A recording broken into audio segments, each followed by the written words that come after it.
Hello, friends and foes, and welcome back to the third and final part of the Pokémon Glitch Iceberg.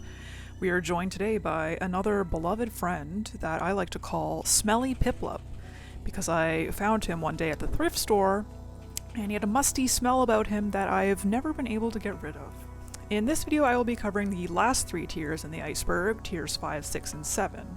If you haven't seen the first two parts, I have organized them all in a convenient playlist on my channel so you can catch yourself up, and maybe while you're there, consider subscribing. Once again, I am loosely following an iceberg created by the Reddit user Meditation, with a few of my own edits. As we reach the deepest part of the iceberg, some of the glitches get pretty crazy, so buckle in.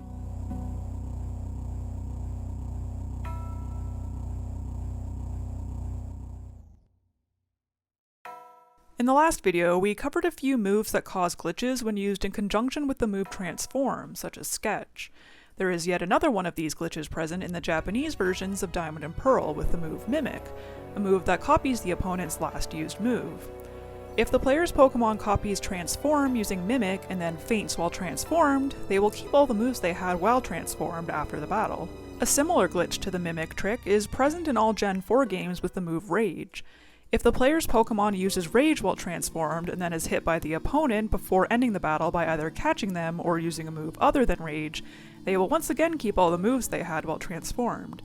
This glitch is commonly exploited to teach moves other than Transform to Ditto so that they can be passed down through breeding. We have discussed various methods of arbitrary code execution in the Pokemon games, but this method is unique in that it allows you to perform arbitrary code execution on other Game Boy Color games using the Gen 1 Pokemon games. I told you these tiers were going to get crazy. This can be done by setting up the code on your Pokemon game and executing it with the use of the glitch item 8F in red or blue, or WSM in yellow. Your game will then freeze and you must quickly swap the cartridge for the game you want to run the code on. If performed successfully, you should be able to edit various aspects of your save file on that game. Don't ask me how this works on a technical level, but do check out the Glitch City Labs article on it if you want to know more. The party-based map distortion glitch is an extension of the Gen 2 party overloading glitch we talked about in the last video. Viewing an expanded party of 22 to 29 Pokemon will corrupt portions of the map and create a glitch city, so long as Pokemon in certain slots of your party have particular HP levels, ID numbers, and nicknames. This allows you to bypass sections of the game by walking on now passable tiles, potentially letting you beat the game early. The more Pokemon you have in your party, the more corruption will occur, but 30 or more Pokemon runs the risk of freezing your game. We've already discussed things like experience underflow and item underflow, and the friendship underflow glitch is the same basic idea as these, where you get your Pokemon's friendship value to become a negative number, upon which it will underflow to the maximum number. This glitch is present in the Gen 4 games and is most easily performed on a Pokemon with a low initial friendship value, such as Baniri. The glitch is performed by entering a wild Pokemon battle with a Pokemon whose friendship you want to underflow, taking damage, and using either an energy powder or energy root, healing items that also lower your Pokemon's friendship. You can then run from the battle and your Pokemon's friendship will be maxed out, allowing you to perform those tedious friendship evolutions that plague the Gen 4 games much more easily. In the Gen 1 games, viewing the Pokédex entry of a glitch Pokemon with an invalid Pokédex number, i.e. anything that isn't 1 to 151, will cause that Pokemon to become a Rhydon. If the Pokemon is sent to the box after catching it, it will become an unstable hybrid of itself and Rhydon and can be stabilized the usual way, by either placing it in the daycare or sending it to Pokemon Stadium 2. However, even after stabilizing it, its name will be Rhydon and it will be able to learn every move that Rhydon can. This glitch does not happen with glitch Pokemon that don't show a Pokédex entry upon capturing them, which is why it doesn't happen with Missing No and its counterparts. In Ruby and Sapphire, if you lose to a trainer in the Battle Tower, encounter the roaming Latios or Latias and defeat it, the trainer you lost to will then appear to send out a Pokemon. However, the game still treats it as a wild encounter, enabling you to catch this trainer's Pokemon. Why are you slurping in the background of my video? This can be exploited to catch level 100 Pokemon with competitive held items. The Alt Retire trick is a subglitch of the Palpark trick / retire glitch we talked about in the last video. While that trick was used to catch Arceus in Diamond and Pearl, this one is used to encounter Darkrai and Shaman. However, it also requires you to have a Gen 3 game. For those who don't know, the original DS and DS Lite had a slot on the bottom that allowed you to play GBA games, and the Pal Park let you transfer Pokémon from Gen 3 to Gen 4 by catching them. The original Pal Park trick didn't require you to actually transfer any Gen 3 Pokémon, but this one does. To perform it, enter the Void via your preferred method and navigate to the Pal Park with your GBA game inserted. A catching game will begin, and you should catch 5 out of the 6 Gen 3 Pokémon. Then, navigate to the Hall of Origin as you do in the original Pal Park trick. From here, the route you take will differ depending on whether you're going after Shaman or Darkrai. Once you reach the appropriate place, walk back and forth along the grass tiles to encounter the last Pokémon in the catching game, which will actually be Shaman or Darkrai. The Yami shop glitch changes the selection of items that can be bought at the Pokémart in Generation 1. To do this, you must first open the menu while standing in front of the Pokémart cashier and then talk to them and try to sell them a glitch item with an unterminated name, such as an item called PC that can be obtained through the item underflow glitch. You should then cancel out of selling the item, after which the music will fade out. If you talk to the cashier again and select buy, you'll be able to purchase glitch items or items that aren't normally purchasable, like Master Balls and gym badges. The Doko Kashira door glitch occurs in the Japanese versions of Red, Green, and Blue. It changes the warp data of doors and is most commonly exploited to warp to the Hall of Fame at the beginning of the game. The name loosely translates from Japanese as "I wonder where it is" door. Upon starting a new game, the player has to obtain 2 items, one of which being Oak's parcel. While viewing the bag, if the player presses the select button on Oak's parcel and then hits cancel twice, the game will remember the position where the select button was pressed after exiting the menu. They then need to enter a wild battle, open the Pokémon menu, and swap the first Pokémon with an M'. Running from the battle will then activate the glitch. The warp location of the next door the player walks through will now change every 4 steps, along with some side effects like glitched graphics and Pokémon randomly fainting due to the game thinking they are poisoned. A certain amount of steps will warp the player to Route 7 upon entering the door to Blue's house. They should then walk to Celadon City, enter the department store, and then enter the Celadon condominiums, which will warp them to the Hall of Fame. Remote code execution is a form of arbitrary code execution that can be used to send a save file from one Pokémon game to another using the Game Boy link cable. It can be done on any Gen 1, 2, or 3 game. This glitch can be used in a variety of ways. For example, in Gens 1 and 2, you can use arbitrary code execution to put your save file into a permanent glitch city and connect with another player, after which their game will also be stuck in a glitch city, sort of like a computer virus. Pretty quick way to end a friendship.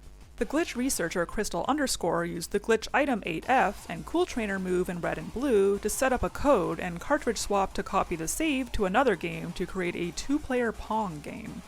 The Zero Error glitch is a variation of the Gen 1 Trainer Fly or Mew glitch we talked about all the way back in Tier 1. It causes the entirety of Route 6 to be overrun with glitchy effects, including slowing down the movement of the player and NPCs, random glitchy noises, sprites that flicker and teleport around the screen, glitched text, forcing the player into endless trainer battles, and freezing the game. The name Zero Error comes from the text box that may pop up if you try to open the menu with the glitch active. In order to activate the glitch, you must perform the Trainer Fly glitch with a bug catcher on Route 6. Fly to Vermilion City and battle a trainer on Route 11 that walks up to you. Then, talk to anyone in Vermilion City other than the man with the Machop and return to Route 6 without opening the menu. Upon entering it, text will appear, usually something that a trainer says before a battle, and a battle will commence. After the battle, the glitch will be active because the game is attempting to load invalid map script data. Do not save while it is active or it will become permanent.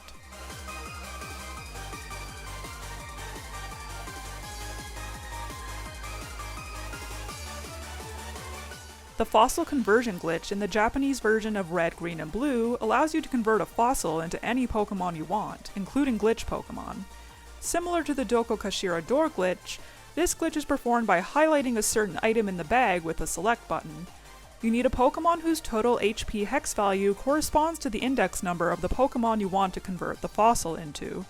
After you drop off the fossil to be converted at the Cinnabar lab, use the PC in the Cinnabar Island Pokémon Center and highlight the 30-second item in storage with the select button. Then go to the Pokémon Mansion, enter a wild battle, and select any Pokémon from the party viewing screen. After the battle, simply retrieve your Pokémon from the lab. The Celebi Egg glitch is a glitch in the Gen 2 games that allows you to obtain any Pokémon you want, including the mythical Pokémon Celebi, hence the name.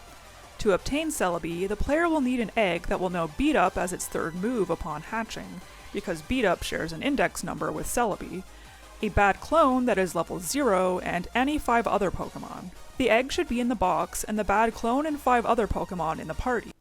Did you close the door again? Depositing and retrieving the clone from the daycare will turn it into question mark, question mark, question mark, question mark, question mark. Putting it at the head of the party and using the Move Pokemon Without Mail option on the PC will allow you to add a 7th Pokemon to the party. Question mark, question mark, question mark, question mark, question mark should then be deposited back in the daycare. Back at the PC, deposit the first and second party Pokemon into the box, and use the Move Without Mail option again to put the egg at the head of the party. The next 4 party Pokemon should then be deposited, and any Pokemon that has not already been used for the glitch should be withdrawn. With the setup complete, all that's left to do is hatch the egg into a level 0 Celebi, and let the daycare raise it to level 2 so it can be used like normal. This is a rare Pokemon spin-off game glitch in Pokemon Trading Card Game, a game based on a card game based on the game. If you defeat your opponent with a level 68, so close, Zapdos card and reset the game, glitches will start to occur because the game is attempting to continue the battle even though the opponent doesn't have any cards left, forcing them to instead use non-existent cards. The move Mirror Move is a flying type move that copies the last move used against the user. In Generation 1, if Mirror Move is used while the user is transformed, the move in the same slot of Mirror Move in the Pokemon's actual moveset will have its PP increased by 1 every time the move is used. If there is no move in that slot, it could potentially create a soft lock by preventing the Pokemon from using Struggle if the PP of all its other moves are used up. The only way to rectify this would be to perform the glitch 256 times so that the PP overflows back to 0. The Instant Victory glitch occurs in Gen 2 when the player enters a battle with no usable Pokemon. The only way to do this is through cheating or the use of other glitches like the question mark, question mark, question mark, question mark, question mark party overloading glitch. The screen will fade out as though you were about to enter a battle, but then immediately fade back in. This battle will count as a victory so long as the player won their last battle. If they lost their last battle, they will instead white out upon entering the battle. This actually might not be a glitch, but rather an intended mechanic to prevent the player from battling without any Pokemon. Okay, so now we're starting to get into some of the freaky ones. So you remember that setup in the Gen 1 games that allows you to walk around freely while the game thinks you're in a Safari game that's been used in several other glitches we've talked about? If you do that and let the steps run out while the NPC is guiding you to the Pewter Museum of Science, you will be warped back to the Safari Zone, but come out of the Pewter City Pokemart upon exiting. A text box will pop up and you must save and reset. Afterwards, the NPC will appear to be infinitely walking downwards and looping back to the top of the screen.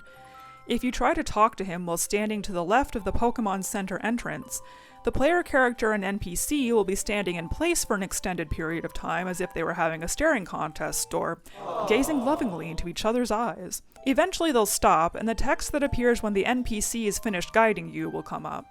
After closing it, the player will enter a battle with a Hooked Dragonite that has the gym leader battle music, except all the controls will be disabled, meaning your game is now soft-locked.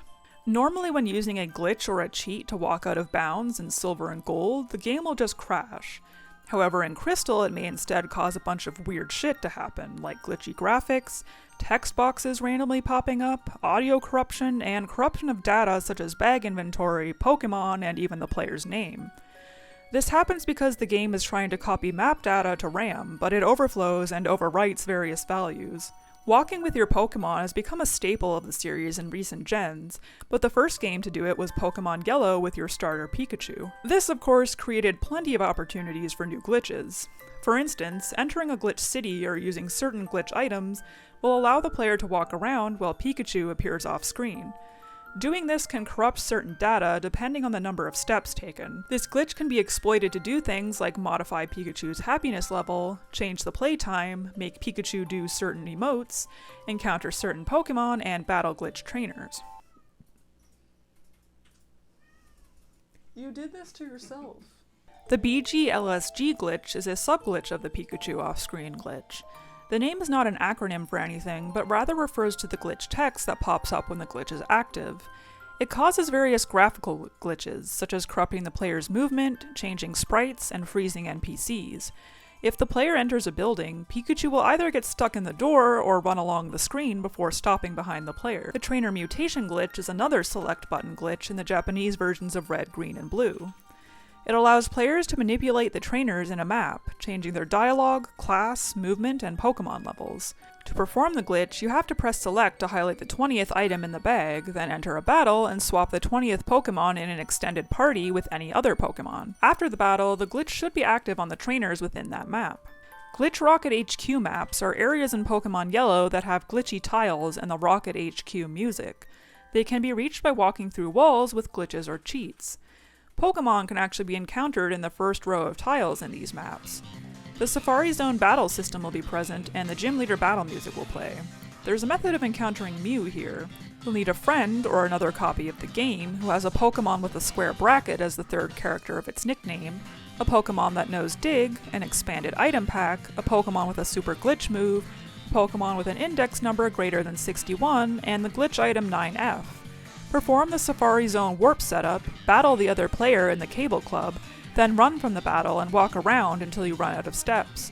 After warping back to the Safari Zone, use Dig to escape and enter a Pokémon Center.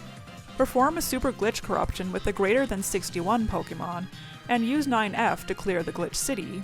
On the exit tile of the Pokémon Center, swap item 32 and item 36 in the bag. Then toss 50 of the item and exit the Pokémon Center. You will be warped to the Glitch Rocket HQ map. Swap Pokémon 61 and 62 in your expanded party, and walk 8 steps to the left to get Mew to appear. The Skip to Level 100 Select glitch is, you guessed it, another select button glitch in Japanese Red, Green, and Blue. Selecting the item in the 7th bag slot will allow you to select a Pokémon's 7th move slot in battle. Swapping that move with another move that has a certain index number will cause the Pokémon to instantly jump to level 100 after the battle. This is because the 7th move slot represents a Pokémon's first experience bite, and swapping it replaces the value associated with it. The Transform Held Item glitch is a glitch in the Japanese versions of Diamond and Pearl. If a move that steals an opponent's held item, such as Thief, is used while the Pokémon is transformed, both Pokémon will have the item at the end of the battle. This can be exploited to clone items in Link battles. The Maximum Stat glitch is a Gen 1 glitch that allows you to turn a Pokémon into any Pokémon you want with maxed out stats. It is a derivative of the remaining HP glitch. To perform it, you'll need a Pokémon with 63 PP on its first move, made possible through the PP Underflow glitch, the glitch Pokémon Q, a PC box that has never been filled, a Pokéflute, at least 15 Pokémon in Box 2, and at least 9,999 Pokédollars. Deposit the Pokémon with 63 PP, 10 random other Pokémon, and Q into the empty box in that order. Fill your party with Pokémon from another box, switch back to Box 1, then catch a wild Pokémon with a catch rate of 255. Deposit your party Pokémon back into the other box and switch to Box 1 again. Withdraw Q, then the Pokémon you just caught, and the 10 other Pokémon. This step will max out all IVs and EVs except for HP. Then withdraw the 63 PP Pokémon and heal it at the Pokémon Center. Modify HP module 256 of the Pokémon using the Pokéflute to be equivalent to the index number of the Pokémon you want. Then deposit that Pokémon back into the box, followed by any 2 Pokémon and Q. Repeat the steps of filling your party and catching a wild Pokémon. Deposit these Pokémon in another box, then withdraw Q, the first Pokémon, the third Pokémon, and the second Pokémon from Box 1. If you then deposit and retrieve the 63 PP Pokémon from the daycare, it will turn into the Pokémon you want with flawless stats.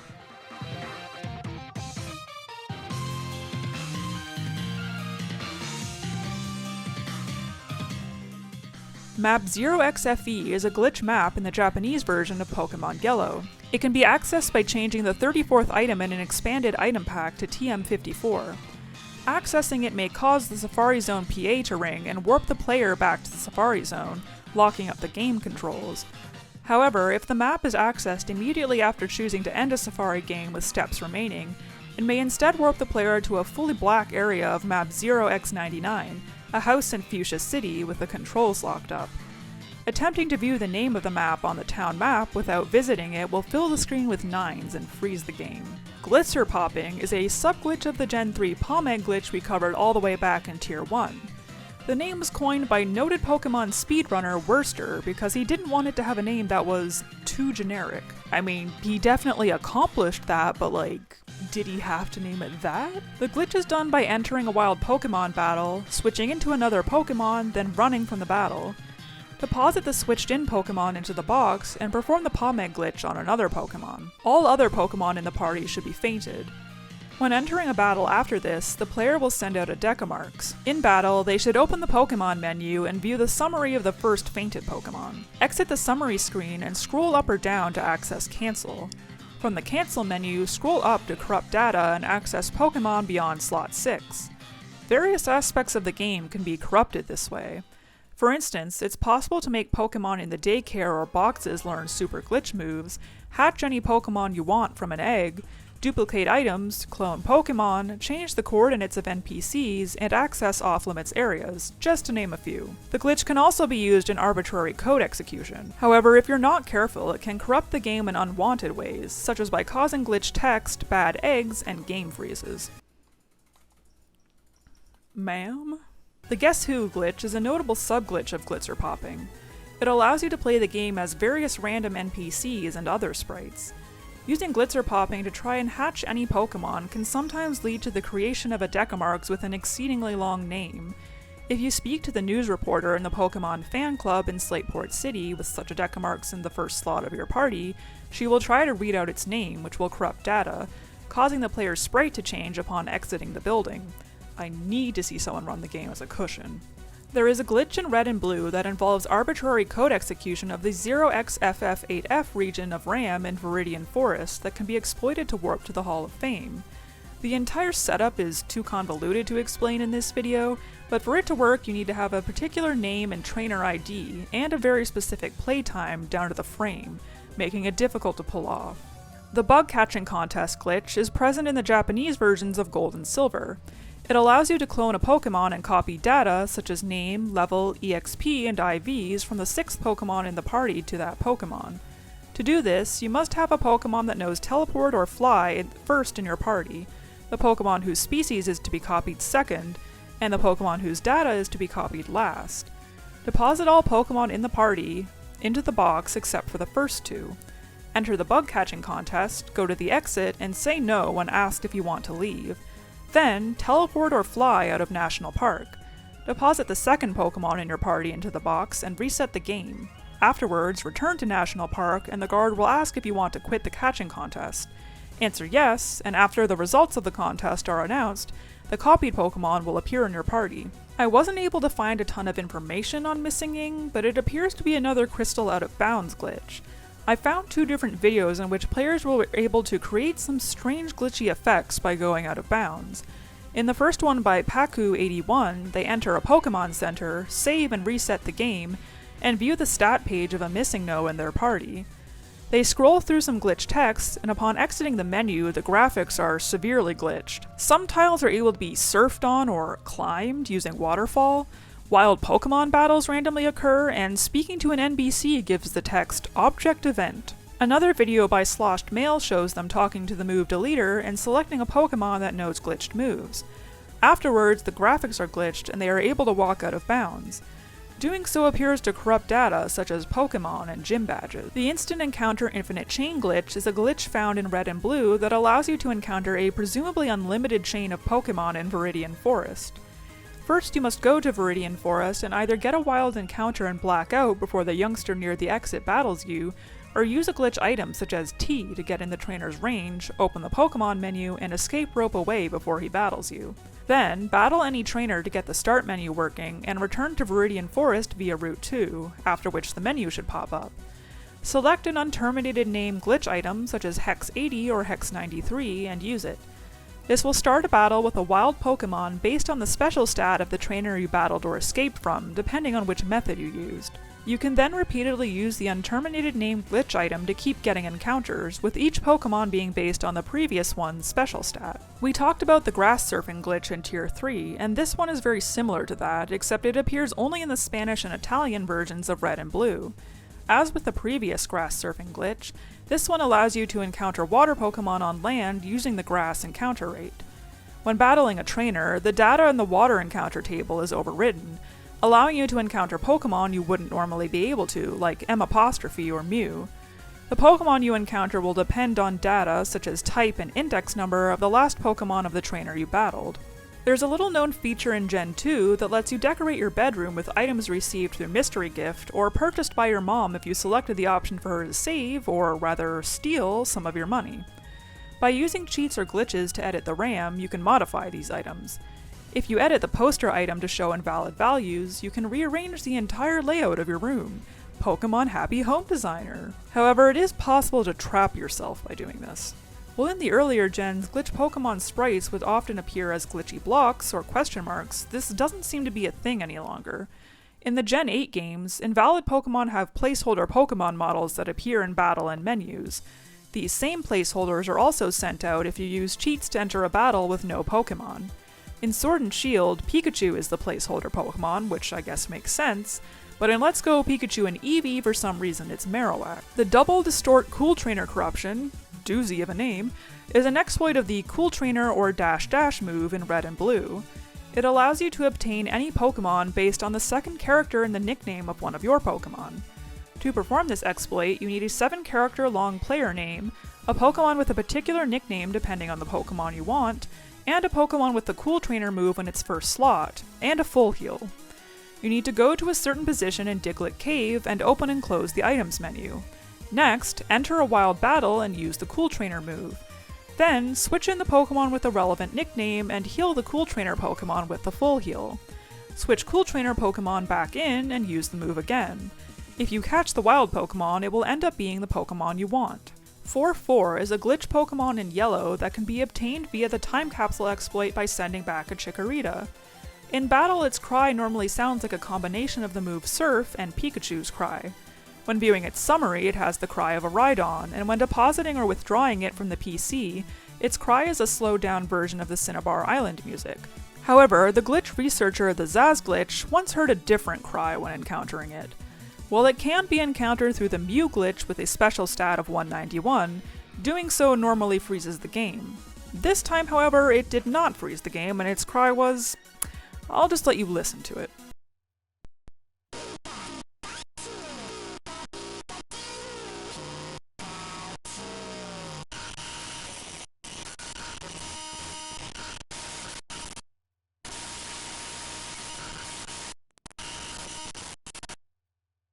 Now, when I heard this for the first time, I actually didn't believe it was real, because this is some real creepypasta shit. Weirder still, neither the Zaz glitch nor anyone else have ever been able to reproduce this exact cry, although attempts to do so have yielded some similarly unsettling cries. In 2016, the YouTuber Panenkoek2012 released a video that would change the face of glitch exploitation forever. Prompted by the disbelief of one TJ Henry Yoshi, Panenkoek2012 explained how a star in the Hazy Maze cave level of Mario 64 can be obtained using only half a press of the A button. This video ended up going viral, and in response, Pokémon fans created their own A button challenge in which they tried to complete Pokémon Red or Blue using as few A presses as possible by exploiting glitches. At first, the Zaz glitch was able to complete Pokémon Blue with only 69 A presses. Nice. But he was eventually able to get it down to 44 A presses through the use of glitches like Super Glitch moves, Glitch City Out of Bounds, the Cool Trainer move, Walk Through Walls, and Item Underflow. The glitch item 8F in Red and Blue is often used in arbitrary code execution, but it can't just be used outright because it executes code based on the data of Pokémon in your party, which can be hard to manipulate. To get around this, Pokémon bootstraps must be set up to redirect execution flow to a part of memory that's easier to arrange, usually items. These bootstraps make execution jump to the third item in the bag. To set this up, the player must have certain Pokémon in their party in a particular order with particular stats. The Symbiosis Eject Button glitch is a glitch in the Gen 6 games with the Eject Button, a held item which switches out the holder when they are hit by a damaging move, and the ability Symbiosis, which passes a held item to the Pokémon's ally in a double battle once its held item is used up. Using up an eject button will trigger the ally's Symbiosis, and they will pass along their held item, even though the receiving Pokémon is switching out. If that Pokémon is switched in again, the effects of that item may be applied twice. For example, a Leftovers will heal the Pokémon twice at the end of each turn, A life orb's damage boost will be applied twice and will reduce the Pokemon's HP twice, etc. This effect will last until the Pokemon is switched out or the item is removed. And at last we have reached our final glitch. I probably wouldn't have had a clue what this one was referring to if it weren't for someone asking about it in the original Iceberg Reddit post, so shout out to that guy. So obviously being a glitch Pokemon, Missing No is pretty unstable, but in yellow it's extra unstable for whatever reason. Occasionally encountering it will cause the text "Missing No is trying to learn" to appear over and over again. If you click through it for long enough, the text speed will become instant and then the game will crash. This happens because encountering Missing No corrupts sound-related RAM and causes the game to try to play a sound from an invalid sound bank. The game then jumps to a certain area of RAM, the subroutine for learning a new move. The game is actually attempting to teach a move to the last Pokemon in your party. Trying to click through the text box will play a sound, which will trigger another text box since the invalid sound bank is still loaded. This causes the game to get stuck in an infinite loop. After clicking through a lot of text boxes, the stack will eventually overflow and the game will crash. I hope Missing No passes his exams with flying colors. Thus brings us to the end of the Pokemon Glitch Iceberg. This was by no means every glitch that can be found in the Pokemon games, but I think we covered a good variety of things. It's simultaneously fascinating and hilarious just how broken these games can be sometimes, especially the early gens, but personally I think being a little scuffed gives a game charm. I'd once again like to thank the Iceberg creator, Mediation, as well as the Pokemon Glitch research community, as this series would not have been possible without them, and you for going on this journey with me. I really enjoyed diving deep into the world of Pokemon glitches, and if there are any other icebergs you'd like to see me cover in the future, feel free to let me know in the comments. As always, thank you so much for watching. If you enjoyed this video, liking and subscribing would be very much appreciated. I'll catch y'all in the next one.